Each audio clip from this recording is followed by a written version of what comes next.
UP में BJP की तगड़ी घेराबंदी, बदलेंगे समीकरण, आशियाना भी तैयार, इनके लिए जगी उम्मीद। भाजपा सपा के बागी विधायक मनोज पांडे के माध्यम से सेंधमारी करने की फिराक में है। इंडिया गठबंधन में शामिल सपा के विधायकों के पाला बदलने से कांग्रेस की चुनौती बढ़ गई है। हालिया राज्यसभा चुनाव से गांधी परिवार का गढ़ कहे जाने वाली रायबरेली और अमेठी में आगामी लोकसभा चुनाव के लिए समीकरण बदल गए हैं।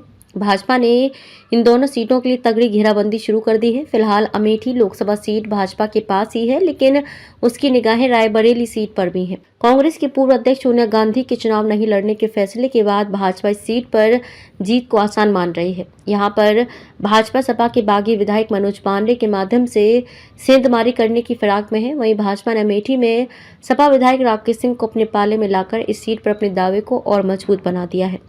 इंडिया गठबंधन में शामिल सपा के विधायकों के पाला बदलने से कांग्रेस की चुनौती बढ़ गई है। उसे अब इन दोनों सीटों के लिए अपनी रणनीति बदलनी पड़ेगी। विपक्ष के लिए चुनौती। राजनीतिक विश्लेषक बताते हैं कि राज्यसभा चुनाव के जरिए भाजपा ने गांधी परिवार की परंपरागत सीट रायबरेली और अमेठी पर समीकरण बदलने के लिए मजबूर कर दिया है। राकेश सिंह और मनोज पांडे के माध्यम न सिर्फ गठबंधन के वोट बैंक पर सेंधमारी होगी, बल्कि उनके सामने चुनौती भी खड़ी करेंगे। सबसे बड़ी बात है कि गायत्री प्रजापति राज्यसभा चुनाव में भले अनुपस्थित रहे हों, मगर उन्होंने एक तरह से भाजपा की मदद ही की है।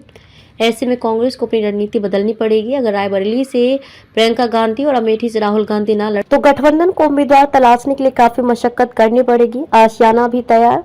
रायबरेली और अमेठी की सियासत पर दशकों से नजर रखने वाले तारकेश्वर मिश्रा कहते हैं कि अमेठी में अगर राहुल गांधी चुनाव लड़ते हैं तो उनके सामने काफी बड़ी चुनौती रहेगी।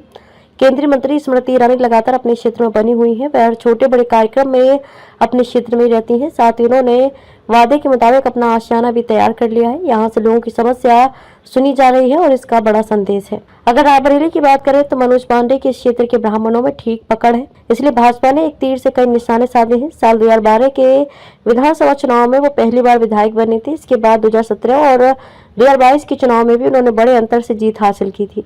मनोज पांडे का रायबरेली और आसपास के जिलों में भी अच्छा खासा प्रभाव माना जाता है। जब से ऊंचाहार विधानसभा सीट बनी है, तब से डॉक्टर मनोज कुमार पांडे ही यहाँ के विधायक हैं। मनोज पांडे सपा संस्थापक मुलायम सिंह के विश्वास पात्र थे। वे बीते कई वर्षों से सपा में हैं। वे जनेश्वर मिश्रा और ब्रजभूषण तिवारी के खास रहे हैं। भाजपा के लिए काफी मुफीद मनोज पांडे ने अपनी पहचान ब्राह्मण चेहरे के रूप में बनाई है। राकेश प्रताप भी 3 बार के विधायक रहे हैं। उनका गौरीगंज इलाके में ठीक ठाक पकड़ है। राकेश सिंह से केंद्रीय मंत्री स्मृति ईरानी के अच्छे संबंध हैं।